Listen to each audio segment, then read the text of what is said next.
Stop messing around, stop fooling around, stop delaying, stop procrastinating. Get up, get out, get it done.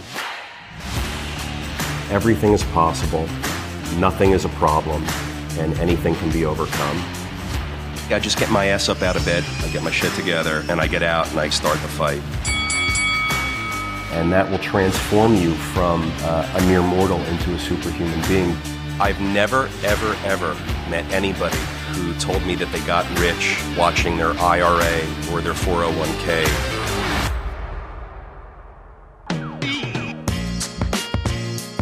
Welcome back to the Daily Cash Flow. How you doing, Peter? Happy Thursday. Happy Thursday. Hello, everybody. Welcome back. Today, I wanted to start off talking about the Mutter Museum. In Philadelphia, right by me. In Philadelphia, yeah.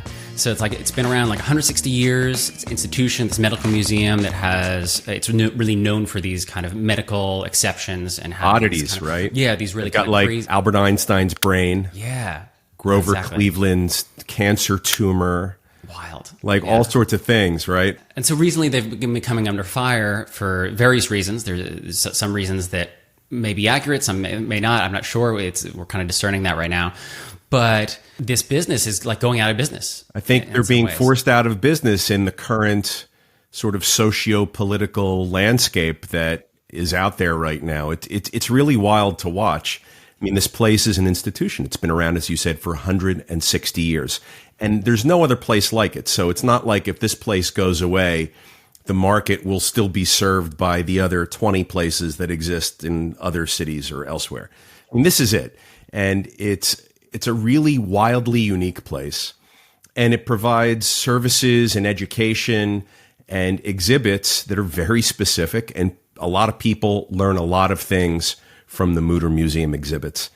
And it has come under fire, and it's being pressured, not unlike, we hear about these politically charged things in our schools with CRT, and we hear about all the divisive stuff happening in our world with every social movement and social justice perspective. And it's really become a part of that, but it's a wild thing to see, George. It's a business just trying to have a fair shake at things, and it's really being shut down.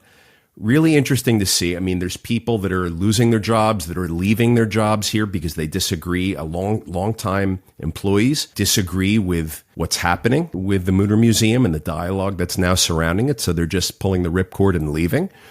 And I don't know where else they go with the very specific skill set and background and knowledge that they have. So it's really a shame to see that happen, because you want these talented, very skilled, very niche, educated and skilled people to be able to work and exist somewhere in a place where they can provide services and education. And it just looks like this place is perhaps up against a rock and a hard place. And they're not able to run their exhibits the way they're used to running their exhibits. They're being forced to change and shut them down and conceal certain exhibits, never to be put out in the public view again. Just reminds me of a lot of things going on. I wish there was a different dialogue that could occur. And in fact, I recall you had read the response to the article discussing the challenges that the Mutter Museum was facing. Yeah, so it seems like the criticisms that have been lobbied so far were that some of the exhibits were either the provenance was unknown, so they were taken from indigenous peoples, and that was something that needed to be kind of reconciled. I think there was also a medical component that people that actually had the conditions that were being displayed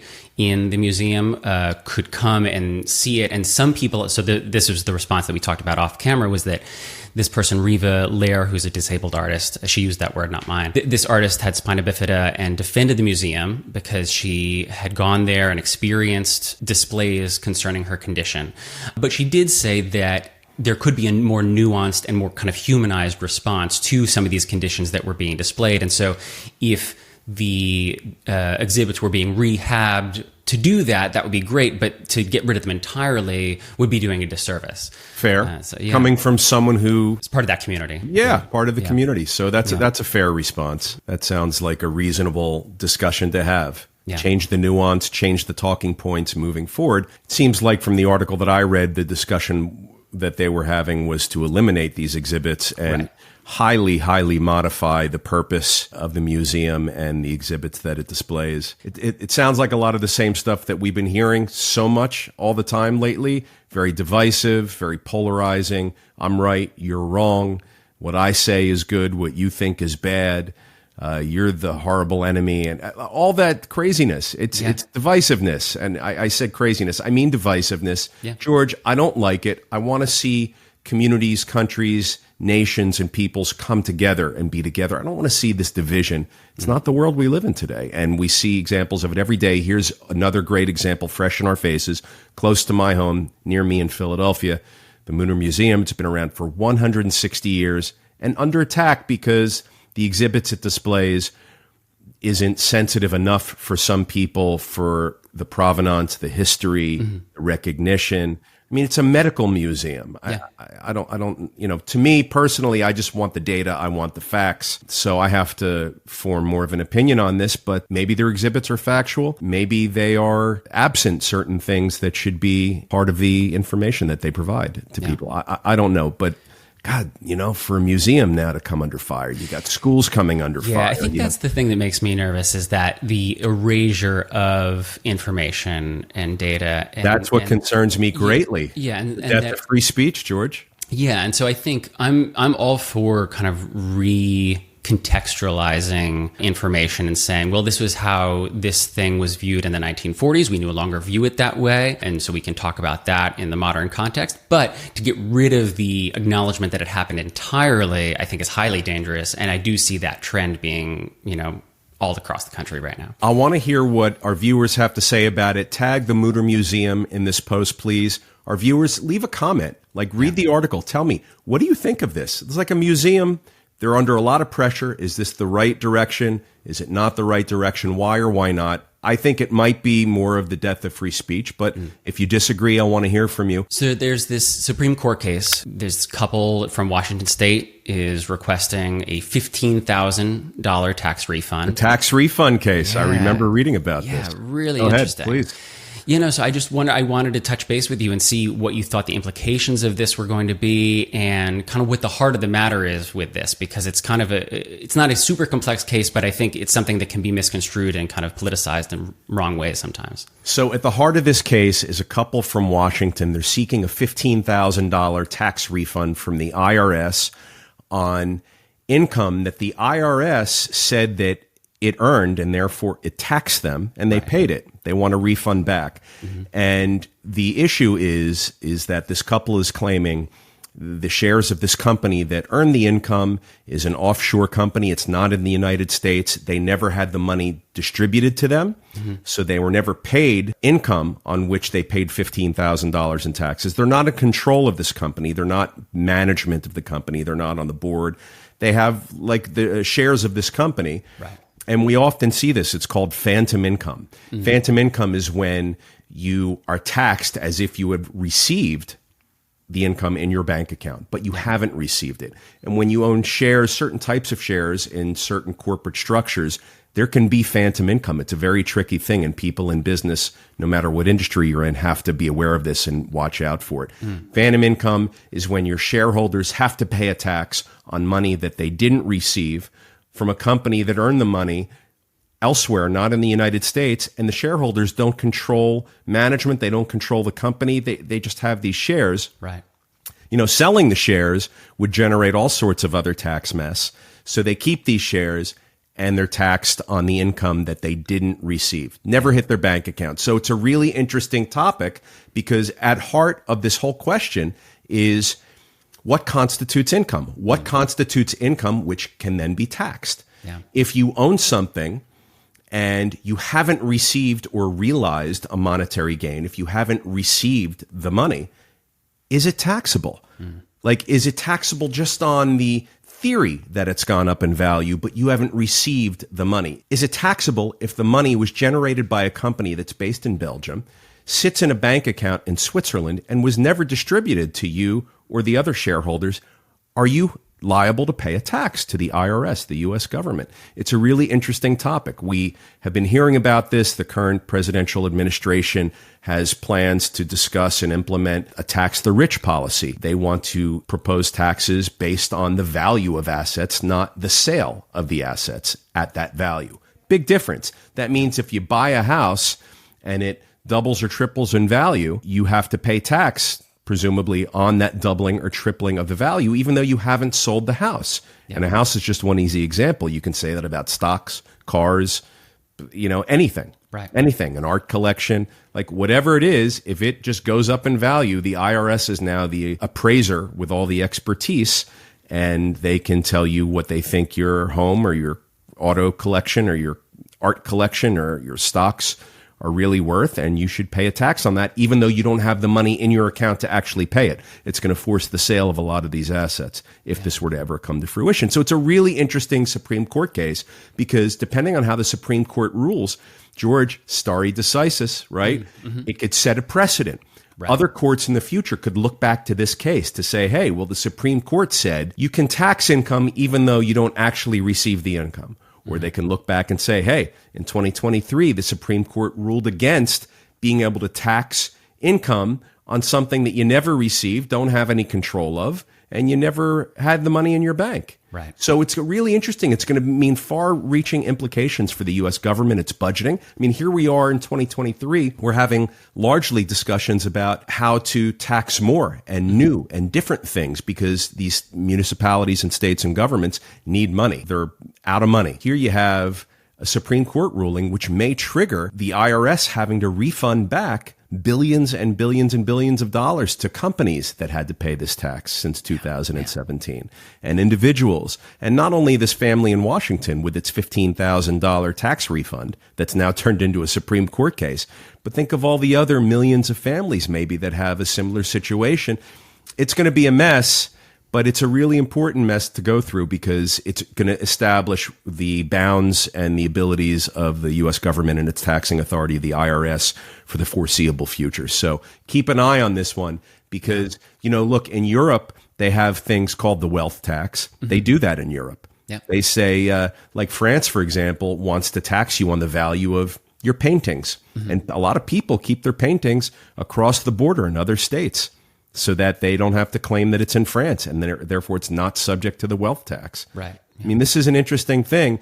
If we were to go in that direction, it would be very controversial, to say the least, probably another yet polarizing and divisive topic in our current world. Yeah, absolutely. But I think it's going to have very severe economic and business implications for our government and its budgeting. And I think it's going to have far-reaching and future implications for how taxing and tax policy is created and implemented, for sure. Man, phantom income. That sounds like a whole phantom income chapter that you can do. George, in our business, that's the first thing a savvy investor asks. Peter, what's your strategy to deal with phantom income? Mm. So what businesses will do, if the business earns the income, it has to distribute the money so that the shareholder can pay the taxes. If businesses earn the income and then don't distribute the money to the shareholders, that's the phantom income. And the shareholders are stuck saying, hey, I got to pay tax. You never sent me the money. Right. What do I do? And the business is like, hey, we didn't distribute the income. It's your problem. It's an interesting issue. And it's one that you have to deal with your tax attorneys and your accountants, for sure. Yeah, it goes back to that treat the money right scenario. Treat the money right. Yeah, man, that's wild. What do you do if the government says, treat the money right, it's our money?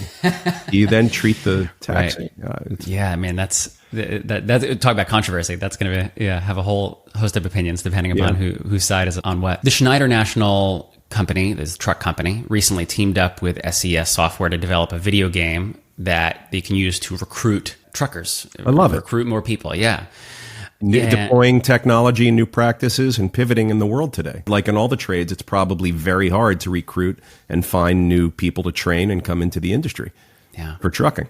It's apparently very popular. That, and like I know the military has been using this tactic for a few years, and I think it was one of the most popular tactics that the military has used. Look, it's catering to the world today. People are on video games. Young people are playing video games. That's how they're spending their time, and they're indexing. So they're running ads on these video games? Yeah, so it's like you'll be playing a video game, but then the pre-game ad will be this other game that you can play while you're waiting, and it'll be related to either, in the military's case, it was a single-person shooter, or in the truckers' case, it's a driving game. Okay. Yeah, and then it'll be like, if you like this, like, come and work for us, and that's kind of the thing. And apparently, yeah, it's very successful. Fair game. Sounds reasonable to me. Very creative. I like it. Sort of like how IKEA is incentivizing people to drive to their stores, and Amazon is paying people $15 or $10 a package for them to come pick it up rather than for Amazon to deliver it to them. I mean, things are changing. You have to be able to pivot. Yeah. But this sounds like a reasonable marketing plan. I'm curious about kind of the prevalence of these new tactics in advertising and marketing. As a business owner, as an entrepreneur, like how do you think about those components of your business, of advertising, marketing, getting the word out there? Either it could be with recruitment or maybe just with clients. And I think about it all the time. I'm a small business, so I don't have tons of recruitment pressure. Yeah. Like these big organizations like the Schneider Trucking or the U.S. military, to name just two. I'm always thinking about my messaging. I'm always, in fact, George, there's only a few things that I touch, and I touch only in my company. I touch anything that's a balance sheet issue. I don't hand off balance sheet issues, and I don't hand off anything that's marketing or messaging. I want to see anything and everything that gets authored by our company and then sent out for public consumption. I want the final say on it. I don't want anybody else to decide when they hit the send button or when they post something or when we purchase an ad or run recruitment ads or anything like that. I want the messaging to be our messaging, the words specifically chosen by me. And I want to make sure that we're really targeting in on our desired audience and we're using the right phrases and terminology, and it sounds right. Like we don't sound like idiots, and we don't sound like corporate stiffs, and we don't sound like, you want to sound right. I think it's so important. And with all the copywriters and the marketing firms and the ad agencies and the social media marketing agencies, I mean, the message from the top down, from the owner or founder down to what the public consumes, often gets diluted. Yeah. So for me, I find that controlling the messaging and really curating it properly is so important. So important for me that I won't hand it off to anybody else. All of that has to come across my desk for my stamp of approval. I don't want anyone else deciding how to say what I'm thinking. I feel like that's such a central thing, especially as you get more and more successful within a business, is what is delegated and what is, well, George, look at our work together. We shoot these podcasts. You make shorter format pieces of content and you send it to me. Why? Because you want me to see it. You want me to approve it. I like that you do that. I like that we work this way. Yeah, absolutely. It's very important to me. If I see something that's off or that doesn't sound right, or I think I want to change, we talk about it and you edit more, or we don't put that piece out. That's how I feel about it, very, very strongly. So anything that's consumed by the public outside the office, I want to make sure that I have oversight on and involvement with. And especially right now, because oftentimes social media is the only way that people are even coming in contact with either you or other businesses. And so you need to make sure that voice is really accurate and a real representation of who the person is. Yeah, look, you may get lucky. You may hire someone or find a marketing agency that is really astute and in tune with the verbiage and connecting the messaging to the target audience, and just it sounds right and it looks right and they speak correctly and they deliver your message accurately. You may have that, and that's great if you do. I think it's really hard. Most people don't have that. So every person, every computer, every message removed from the original person who said it, the founder, the owner, the creator, it's just diluting that message, and it's not great. In business, we want to stay on point and we want to really have a point of difference and be differentiating all the time. And if you just get watered down, then you sound like everybody else. So try not to get watered down. Keep your point of difference in your messaging, in your marketing. That's how you build your brand. That's how you cut through the white noise with a message that can be absorbed by your audience. And you have to really manage that stuff. Otherwise, you're just another blade of grass in the field. You have to have a differentiating point. You have to have a message that cuts through and sticks out. Don't let your message get diluted and watered down by a marketing manager and the marketing staff and the advertising agency and the social media marketing people. By the time your message gets out there to your target audience, it's not going to be your message anymore. It's someone else's message. Yeah. So this is a message that is very clear, but it didn't seem to help its owner very much in that you heard about this anti-capitalist coffee shop in Toronto that George, lacked capital to continue to stay in business. Wait a second. All right. It's important to be specific here. Yeah. It's an anti-capitalist coffee shop. Yeah, so very specifically, it's an anarchist cafe. Anarchist coffee shop, but they're anti-capitalist also because, all right, in Toronto, Canada, and did they lack the capital or did they lack the revenue? Did they just not do enough business? It seems that it's the latter. Call it what it is. Yeah, it seems like it's the latter. So there's this quote from the owner on their website. They said, "Unfortunately, the lack of generational wealth / seed capital from ethically bankrupt sources left me unable to weather the quiet winter season or to grow in the ways needed to be sustainable longer term." Left me unable. The fact that there were no sources of capital who wanted to lend, fund, or invest in an anti-capitalist coffee shop is what he's saying the world did to him. Mm-hmm. They left me with no ability to weather the storm, to sell hot coffee in the wintertime in Canada. Mm-hmm. You know, that's like selling, I don't know, how can you not sell air coffee conditioners in the desert, that's hot in the wintertime in Canada? So was it that he was left unfunded by the society of financial institutions and investors at large, or is his business just a shitty business? And, Starbucks and Hortons was doing fine in Canada. Mm-hmm. What was this guy's problem? Why couldn't he sell a hot cup of coffee in Toronto in the winter? Right. So it's really wild to me. Look, I applaud him for taking a position that's different. Mm-hmm. And, I think in business you have to do that. He took a position where his coffee shop was an anarchist coffee shop. And culturally, coffee shops have been places where free thinkers and creative and revolutions have started. Right, all of that. Yeah. So, I mean, that's not something that I criticize. I do criticize getting into any business, whether it's a coffee shop or anything else, and being undercapitalized, underfunded, and more so, George, having a business plan and a product that is just unpopular and it's not selling, and it should be selling. And there's no reason for it not to sell in normal economic framework. But here you've got an anarchist theme, you've got an anti-capitalist business, but it's a business, but it's anti-capitalist. So, the employees, I'm sure he got all sorts of like-minded employees to show up. They don't have real benefits, those you get at Starbucks and Tim Hortons.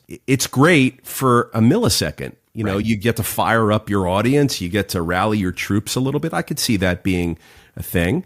And maybe he had his 15 minutes of fame. I don't know how long the store lasted, but it's amazing to me that you want to get into business without a concern for being able to have a successful business. Right. It's like a capitalist effort in an anti-capitalist movement. I think it's confusing to me. Yeah, it's very difficult. I think the thing is that the world is capitalist, that we've now become certainly our country, and certainly Canada, although it's a little diluted from our version of it, but no, of course, but I think even if we're talking about, say, China, which is socialist, or other nations that have contrary kind of economic models, they're still working within a capitalist framework globally for the most part. And it's this tricky thing of how do you kind of rebel functionally in that way? And what came to mind is this article we both read was Yvon Chouinard from Patagonia.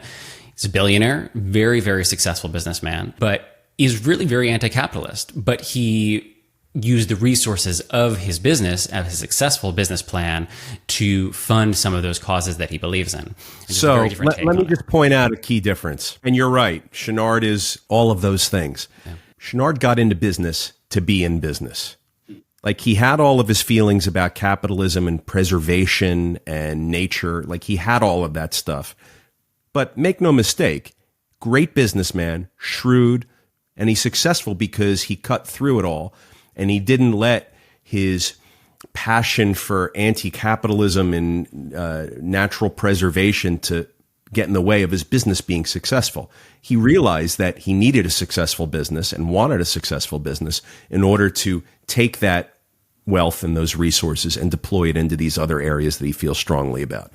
That's a key difference here, because I think what strikes me about the person that opened up the anti-capitalist coffee shop in Toronto, Canada, is that from what I read, it seems like they were just doing it to kick and scream. And there was no real thought given to the business of running a business. Like, you can't be anti-capitalist if you're out of business. This coffee shop, right? It wants to be in business to keep the message out there. He was not able to stay in business, and he blames it on in this quote you referenced at the beginning of this discussion. He blames it on there not being lending or funding or investment sources from ethically bankrupt sources. It just sounds to me like you're sticking your middle finger up at the market that you want to come in and pay money for your products or services. It's not a shocker to me it didn't work. But clearly, to me, I feel a big difference between this coffee shop and Patagonia. Chenard didn't become the current version of Chenard until much later on. He's an older gentleman now. Later on in his life is when he really started to shine with his conservationism and his preservation efforts and his anti-capitalistic ways. So he was able to do that only because the cash register rung the first 40 years of his career. And he had the resources and money to be able to do that. These positions of anarchy and anti-capitalism are often, not always, but often only attainable if you've got the resources to devote to them. Without the resources, you're just kicking and screaming and whining. Chenard had the resources. This coffee shop owner, no resources, shitty business plan, poor product, couldn't sell hot coffee in the wintertime in freezing Canada, where his competition was doing it just fine. So if his competition's able to sell the hot coffee, clearly this guy at the anarchist coffee shop didn't have enough focus on the business or the product and was more concerned with the messaging that he was trying to put out there. But this is an hysterical conversation.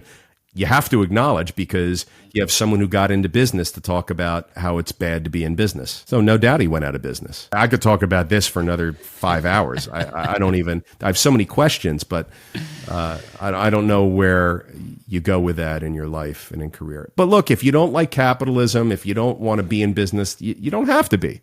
You don't want to work, you can move to a place where they take care of you. You have choices. But if you want to live in the United States, or if you want to be in Toronto and open up a business, you need markets, you need customers, you need all these things that you inherently at your core hate if you're an anarchist and anti-capitalist. So I don't know. I'm confused. Someone please explain it to me. Yeah, I think it's definitely above my pay grade to figure it all out. I was researching a bunch of different kind of anarchist communes before we got on to the podcast, because I was curious, how many of those exist. And so, but it's tough because, like I said, just like the capitalist situation, you're surrounded by a framework of statehood, a framework of nationals. And so if you want to create an anarchic state, it's, antithetical. So it's tricky. So we'll keep an eye on the anarchic cafe, see if there's any sequels to come up in Toronto, or maybe he'll move to Montreal and try it again. Some of our most popular content has been surrounding this concept of maintaining and increasing momentum through what you call little wins. What are some little wins that our listeners can focus on achieving this summer? Man, I've had this conversation recently with someone close to me. Get up early, make your bed, work out, meditate, read, then start your day. Then get into your work or your school or your business or whatever it is. Then head to your job. But wake up a little earlier. I mean, it's such a win to wake up earlier. So many of us just sleep our way through to the last possible minute, and we think that can never change. That's just the way we are. George, it's not true. Get your ass up out of bed. Get started. Make your bed. That's the first small win. Take care of yourself, your mind, and your body. That's the second small win. And those are big wins, not small wins, by the way. Attack your day with vengeance and be fierce about it, and with purpose. And don't be late to things. And look people in the eye when you speak, and stand out, have a point of difference with people, have them remember you. We talked about so many ways to do that. Give gifts, write handwritten notes, follow up, So much is in the follow-up. Look people right in the eye, smile, make them feel important. People remember more than what you say to them, how you make them feel. Are you making people feel good? Are you making people feel abrasive like sandpaper? I've got someone else who's close to me. She's been in my life for a long, long time. Historically, a long-term friend. I'm a loyal guy. But let me tell you, she is a pain in the rear. She's very abrasive, very difficult, like sandpaper, doesn't seem to have a grasp on how to communicate with anyone. She's got a temper and woe is me attitude and look what the world did to me. And this is a person, I'll just tell you, who's very fortunate in health, in her own health and finances, and she's not... She's doing okay. Yeah, she's doing okay, but she's got this attitude. Attitude is everything. If you can change your attitude, George, it's such a huge win. Again, not a small win. Attitude dictates so much. Mindset, attitude. Get that stuff right, and it's a big win. But all those little wins that we say are little, they add up to an entire day. We're awake for 16 hours a day. What are you going to do with those hours? How are you going to spend the time? Are you going to be abrasive, angry? Are you going to be a victim? Or you have a woe is me attitude? Are you going to be a Debbie Downer? Who likes to be around a Debbie Downer? I don't. Like, I just steer in a different direction. You know, you can choose your attitude. You can choose your reaction. You can choose your actions that you take. All of that stuff goes a long, long way to creating habits. You know, momentum, it's so important. Having the right attitude, it's so important. The little wins. You don't have to hit a grand slam every time. You can bunt and get on base. You can hit singles every time. I'd rather hit a single every single time I got up to bat as opposed to hitting a home run and then striking out 10 times, then having a triple, then striking out 10 times, then having another home run. I mean, I'd rather have a base hit every single time all day, without a doubt. There's lots of ways to get those little base hits, but it's about fundamentals and it's about basics. Just be a nice person. Don't let the day dictate to you. You dictate the day. Attack your day, man. It seems so like hocus pocus, but I got to tell you, it's for real. And people wanting to figure out how to gain momentum and how to get started. You get started by getting started. You got to take a step.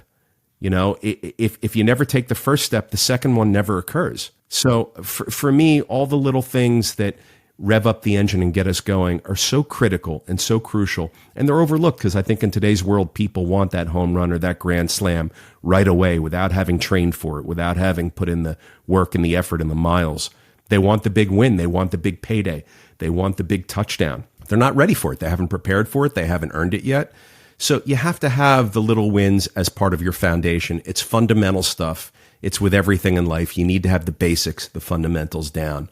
And from there, you can really build. Yeah, well, we kind of talked about this a few weeks ago with Warren Buffett, that I think so many people want the bank account of Warren Buffett, but they don't want to be the kind of person who has developed that bank account. And I think the same thing goes for a lot of things about either physical, fitness discipline, or financial discipline. Yeah, it's that all these little habits and routines add up to turning you into a different kind of person. And that, I think that's the importance of it, is that when you're that kind of person, if you say, well, I'm a person that's always on time, or I'm a person that always delivers in X, Y, and Z, it's really difficult to break that identity. And that's a good thing, that you want to be that person. Yeah, George, I'll tell you this. How you do one thing is how you do everything.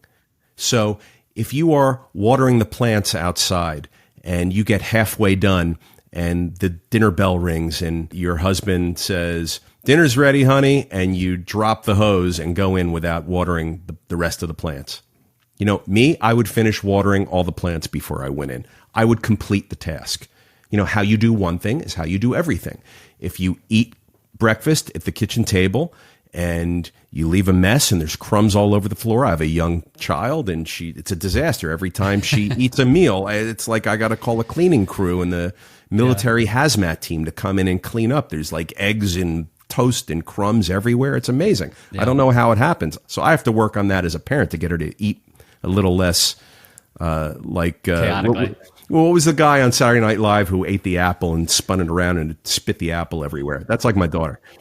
So, but how you do one thing is how you do everything. And let me tell you, her bedroom's a mess. Her playroom's a mess. Like, I got to get it together. I take responsibility for that.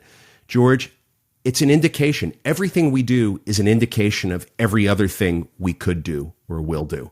And so I think it's so important to just get the little stuff right. How we do one thing is how we do everything.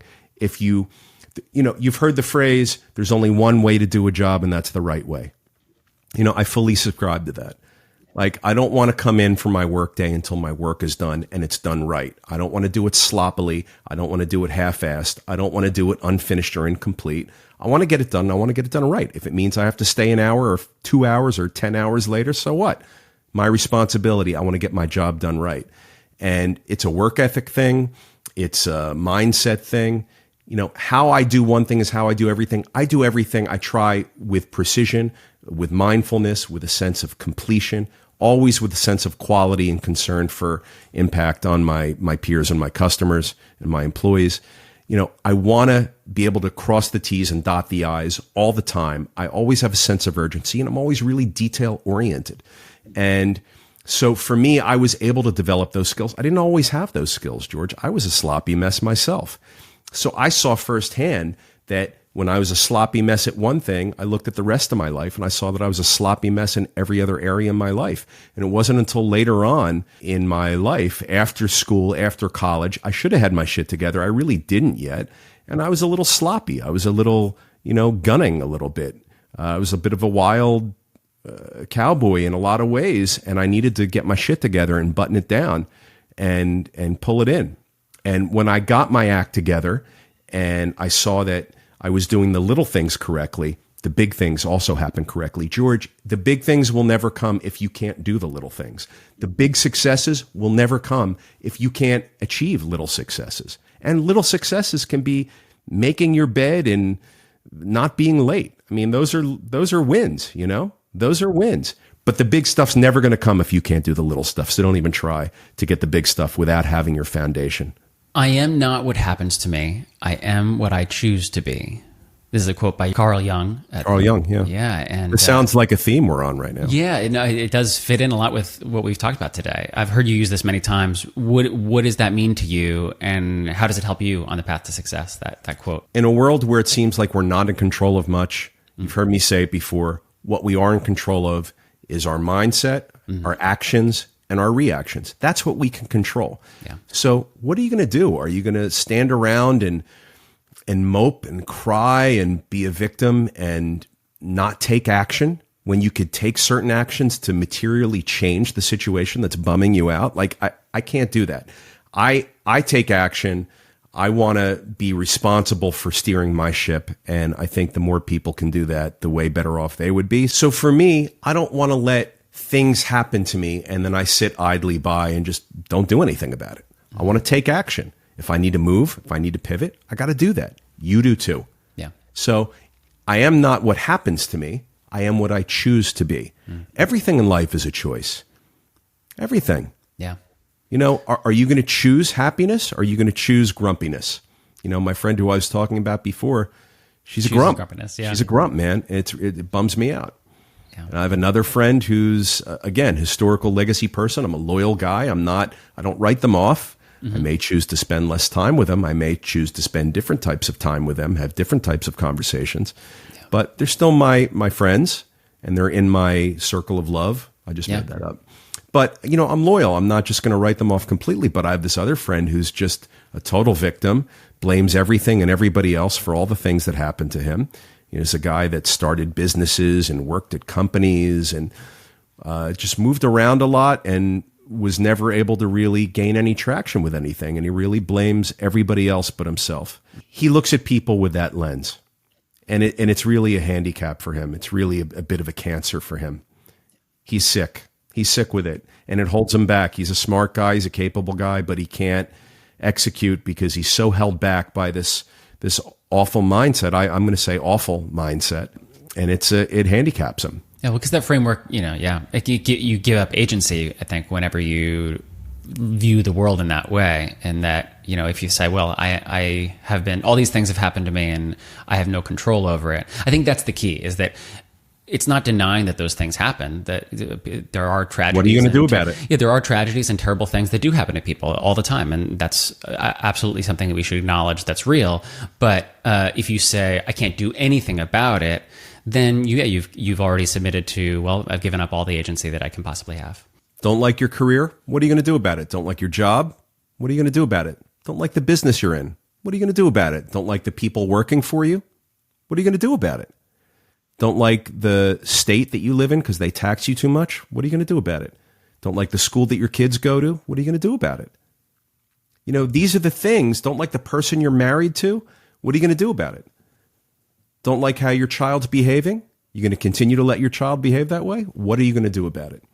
These are all the kinds of things that come to my mind. Like, you can do so much.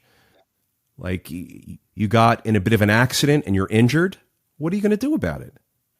Like, you're going to be angry and mad, or are you going to rehab and power your way through it and build strength and rise up from the ashes like a phoenix? Yeah, it makes me think of there's this kid. He's a man now. He lifeguard in Ocean Grove that I grew up with. He became paralyzed a few years back. He dove into the water and kind of just landed wrong. But over the last, I think it's been 5 years now, I think, he's been developing the ability to walk again and move again. Wow. And like the perseverance is just, I think if there's any doubt to me that like you can go way beyond what people think is possible, it's by viewing that. And obviously, yeah, you can't possibly make that amount of effort, that Herculean effort, without saying, well, I got to do the work, I got to do the thing. And like, I can't say that I would necessarily have that internal strength, but it's amazing to see in him. Well, you would. I know you, George. You would. Well, I like to think so. Yeah. But I'm glad to hear that story. I'm glad to hear that this person is getting off their ass and taking care of business. Yeah, they're doing the work. Yeah, no, it's an amazing thing. Which leads us to the last thing, and it's really very tied in, this quote that I'm seeing all over the place. One day or day one, which is it for you? I love that. Yeah. Yeah. And it's kind of the same kind of theme that we're talking about. Are you, or have you recently been on day one of something right now?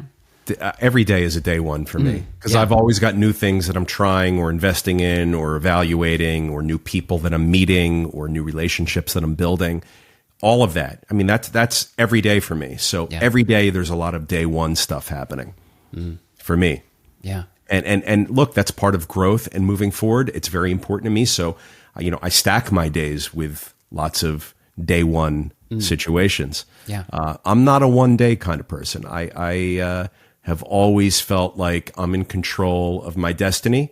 And I was always unemployable. I couldn't go work for someone else. I might ADD and I had the heebie-jeebies and I was non-compliant. I was a horrible person to hire into your company. So I knew that I had to be in charge of my own destiny. I needed a situation where I could control outcomes more likely than not. Yeah. And so the path that I have been on for the past 30 plus years has been one where it allows me to make decisions and be in control. And I have to keep pushing forward, and have forward movement's a big part of that. Yeah. So there's a lot of day one for me.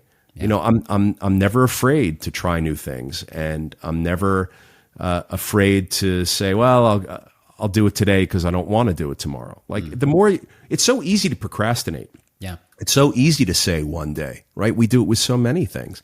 That's why I think a large part of the world is just miserable, because we don't take the action that's necessary, and we put off what we should do today for another time, and then we never get to it. So for me, I'm a big day one guy. It's also really powerful to think about being on day one often and making a habit of starting new things that I think a lot of people are afraid to say, oh man, it's, this is going to be a 20-year venture. I don't even feel like starting because they don't want to do the work. Yeah. All they see is the marathon in front of them. But if you embrace that and are doing that often, as you have described yourself doing, then you have that kind of beginner's mind with so many things, and it really it's an invitation to kind of reinvigorate you about life, and the Shoshin, the beginner's mind. The what? So the Shoshin, it's like in Zen Buddhism, that concept of beginner's mind and being able to always see the world new. George Robson, everybody. Yeah, it's my brand. I love that. I love that about you. Yeah.